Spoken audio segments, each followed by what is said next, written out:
청양 지천댐 건설과 관련한 주민 설명회가 주민들의 거센 반발로 무산됐습니다. 고성이 오가고 몸싸움까지 벌어지는 등 갈등이 최고조로 치닫고 있습니다. 경찰청이 제2중앙경찰학교 설립에 나선 가운데 태안과 예산에서 유치를 위한 목소리가 확산되고 있습니다. 부지 마련이 용이하고 접근성이 뛰어나다는 점을 강점으로 내세우고 있습니다. 경기 부천 호텔 대형 화재로 다수의 인명피해가 발생한 가운데 숙박업소 화재 시 대처 요령을 숙지해야 할 필요성이 커지고 있습니다.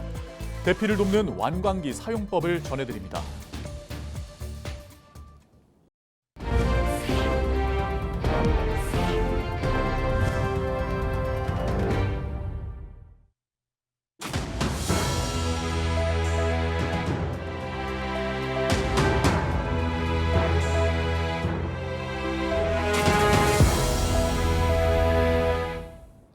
시청자 여러분 안녕하십니까?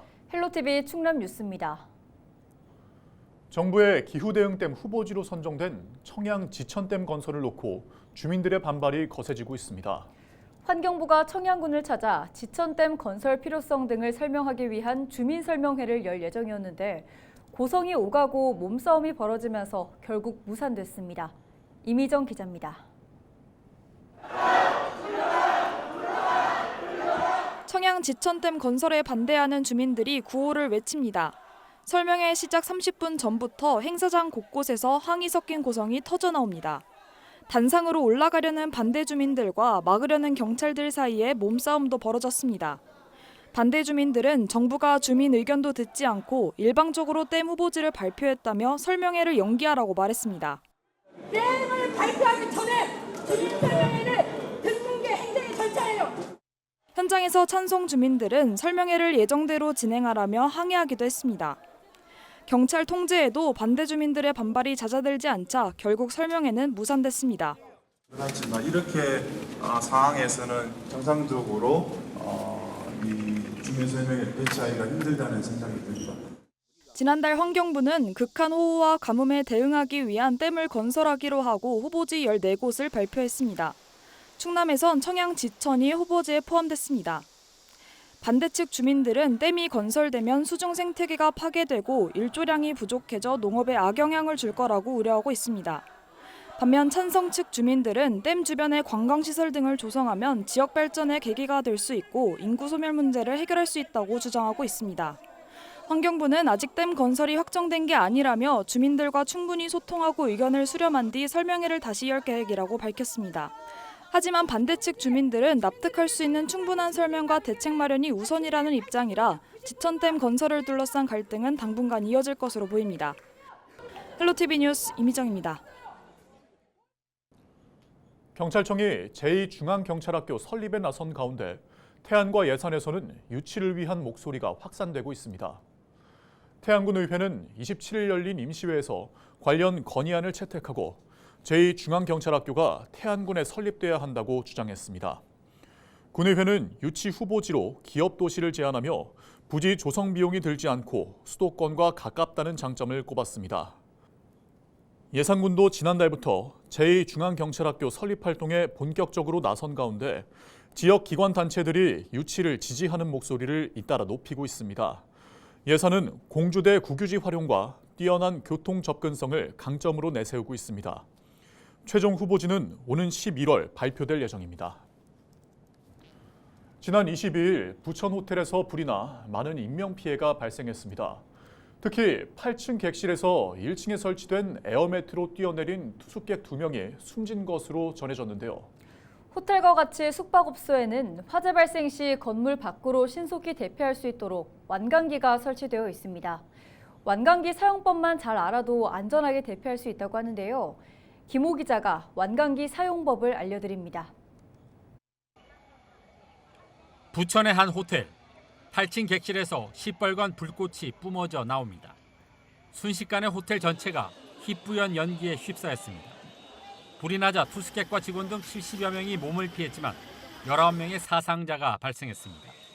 특히 2명의 투숙객은 1층에 설치된 에어매트로 뛰어내렸지만 안타깝게 목숨을 잃었습니다. 남자분, 여자분이서 막 감을 질렀어요, 위에서. 살려달라고 했는데 그분들이 일단 떨어졌는데 에어벨트에 안 떨어지고 그래가지고. 이처럼 고층 건물에서 탈출을 위해 에어매트로 뛰어내릴 경우 부상이나 자칫 목숨을 잃을 수 있습니다. 때문에 보다 현실적이고 안전한 방법으로 완강기 사용이 권유되고 있습니다. 완강기는 3층 이상, 10층 이하 모든 건물 각 층에 의무적으로 설치해야 합니다. 완강기는 지지대와 속도 조절기, 안전 보호대 등으로 구성되어 있습니다. 완강기 함에는 층수가 적혀 있는데 자신이 있는 층과 같은지 반드시 확인해야 합니다. 완강기 함을 열면 고리와 속도 조절기, 안전 보호대와 줄을 감아놓은 릴이 있습니다. 고리를 지지대에 걸고 속도 조절기를 연결한 뒤 잠금 장치를 조여줍니다. 줄이 감겨진 릴은 뛰어내릴 방향으로 던지고 안전 보호대는 겨드랑이 밑에 착용한 뒤 가슴까지 단단히 조여줍니다. 벨트를 착용하실 때 허리에 착용하시고 밖으로 뛰어내리면 내려오는 도중에 벨트가 조여지면서 장기가 손상될 수 있고 또 허리가 꺾여지는 등 이런 외상을 입을 수 있기 때문에 반드시 가슴 쪽, 겨드랑이 밑쪽으로 착용을 해서 사용을 하셔야 되겠습니다. 제가 서 있는 곳은 건물 2층 높이의 완강기 체험장입니다. 보호대를 직접 차고 제가 직접 내려가 보도록 하겠습니다. 시선은 벽을 봐야 하고 벨트가 풀리지 않게 손으로 꼭 잡아야 합니다. 발을 뻗어 벽면이나 장애물과의 충돌을 피해야 합니다. 다음 대피자는 앞서 대피한 사람이 완전히 내려가 안전 보호대를 풀면 출발해야 합니다. 전문가들은 급박한 상황에 완강기 사용이 어려울 수 있는 만큼 사전에 사용법을 숙지하고 위치를 확인하는 것이 중요하다고 강조합니다. 첫 번째는 사용하시는 분이 사용법을 충분히 잘 알고 계셔야 되고, 두 번째는 완강기가 어디 있는지 위치를 미리 알고 있어야 되고, 세 번째는 완강기 제품과 또 완강기를 걸어서 내려오는 지지대가 확실하게 이제 안전하게 유지 관리가 되고 있었어야 되거든요. 최근엔 완강기보다 쉽게 대피할 수 있는 승강식 피난기도 설치되고 있습니다. 아파트 외벽 등에 설치할 수 있는 승강식 피난기는 사람의 몸무게로 내려가는 무동력 방식으로 어린이와 노약자도 쉽게 탈출할 수 있습니다. 헬로티비 뉴스 김호입니다.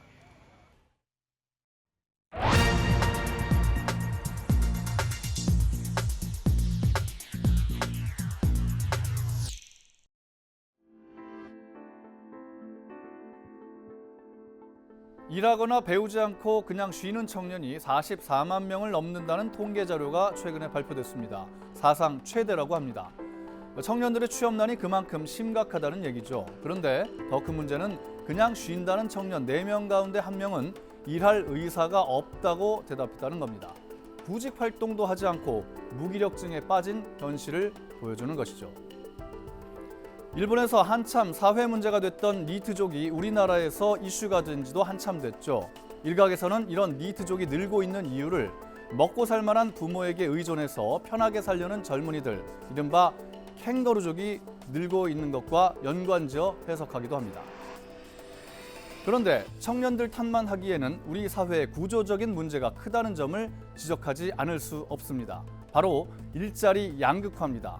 대기업과 중소기업 간의 임금 격차가 너무 크죠. 2022년 기준으로 대기업의 임금이 중소기업의 2배를 넘습니다.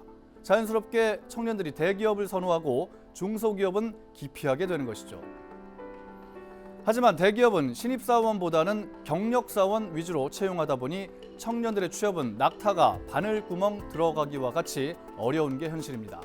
중소기업은 인력난에 시달리게 되고요. 따라서 이러한 문제를 해결하기 위해서는 일자리 양극화를 해소하는 것이 급선무입니다. 정부는 대기업과 중소기업 간의 임금 격차를 줄이는 정책을 적극 추진해야 합니다. 동시에 중소기업에 대한 청년 고용 지원을 강화해야 합니다. 청년층도 눈높이를 좀 낮출 필요가 있겠습니다. 청년들의 경제활동 참여는 단순히 개인의 문제가 아닙니다. 국가 경제의 근본적인 동력이 바로 청년들에게서 나오기 때문입니다. 데스크의 눈이었습니다.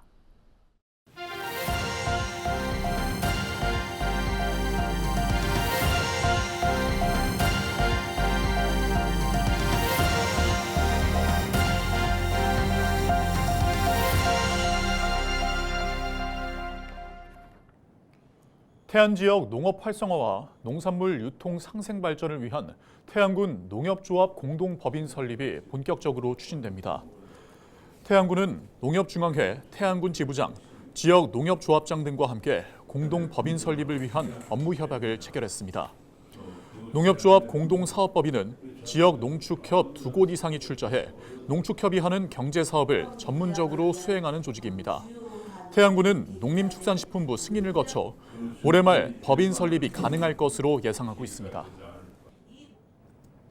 당진에서 생산하는 해나루 쌀이 호주에 추가로 공급될 전망입니다.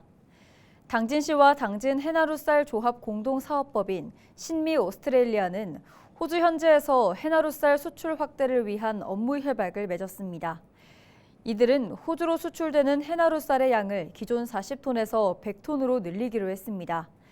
당진시는 해나루 쌀과 당찬 진미쌀 등 지역쌀 해외판로 개척에 힘쓰고 있으며 지난해에는 전국 해외쌀 수출액 3위를 기록했습니다.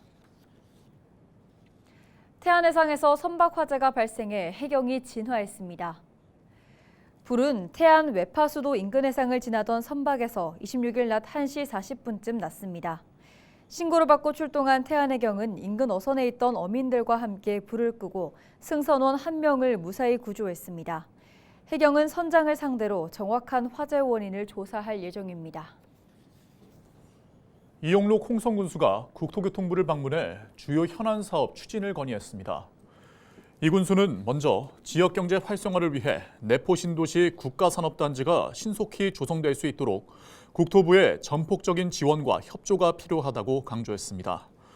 이어 충남이 수도권 공공기관 이전이 안 된 유일한 혁신도시라는 점을 지적하며 공공기관 지방 이전 추진 시 우선 선택권 부여를 요청했습니다. 서산농민 20여 명이 벼 직파 재배 협의회를 창립하고 본격적인 활동에 나섰습니다. 창립총회는 26일 서산시 농업기술센터에서 열렸으며 초대 회장으로는 고북면 가구리에서 직파 재배를 하고 있는 김기용 씨가 선출됐습니다. 서산시는 벼 직파 재배 협의회를 중심으로 기술교육과 첨단기계 보급을 추진해 직파 재배 면적을 2030년까지 1000헥타르 규모로 확대할 계획입니다. 충남도 농업기술원이 비가림 시설에서 구기자를 재배할 때 늘고 있는 뒷면 곰팡이병에 대한 친환경 방제법을 개발했습니다. 구기자 뒷면 곰팡이병은 시설에서 밀식 재배하는 경우 병세가 급격히 확산돼 수확량이 크게 감소할 수 있습니다. 이에 충남도 농업기술원은 식물성 오일과 파라핀 오일을 500배 희석해서 살포하는 친환경 방제법을 개발해 70% 정도의 방제 효과를 확인했다고 밝혔습니다. 당진시가 올해도 다른 지역 중고등학교에 입학하는 신입생에게 교복 구입비를 지원합니다. 지원을 받으려면 올해 입학일 기준 당진에 주민등록을 두고 있어야 하며 한도는 1인당 최대 33만여 원입니다. 신청은 당진시 누리집과 시청 평생학습 새마을과 방문 또는 우편을 통해 다음 달 2일부터 30일까지 하면 됩니다. 이철수 충남도 의원이 대한민국 시도의회 운영위원장 협의회장으로 선출됐습니다. 대한민국 시도의회 운영위원장 협의회는 26일 대전에서 정기회를 개최해 회장을 선출하고 현안 사항을 논의했습니다. 이 의원은 지방의회의 시대적 과제 해결을 위해 17개 시도의회와 협력하겠다고 밝혔습니다. 충남도가 독일 프랑크푸르트에서 열린 박물관 강변축제에서 충남 홍보부스를 운영했습니다. 매년 8월에 열리는 축제에서는 박물관 개방 등 다양한 행사가 진행돼 연평균 250만 명이 찾는 것으로 알려졌습니다. 충남도는 홍보부스에서 식품 중소기업 30곳과 함께 홍삼과 약과, 전통주 등을 소개했습니다. 또 축제장 내 이벤트 공간에서 백제문화와 충남 방문의 해를 홍보했다고 밝혔습니다. 충남도는 이번 행사를 통해 판로 확대 등을 기대한다고 전했습니다. 이상으로 뉴스를 마칩니다. 저희는 언제나 지역민 여러분과 함께합니다. 시청해주신 여러분 고맙습니다.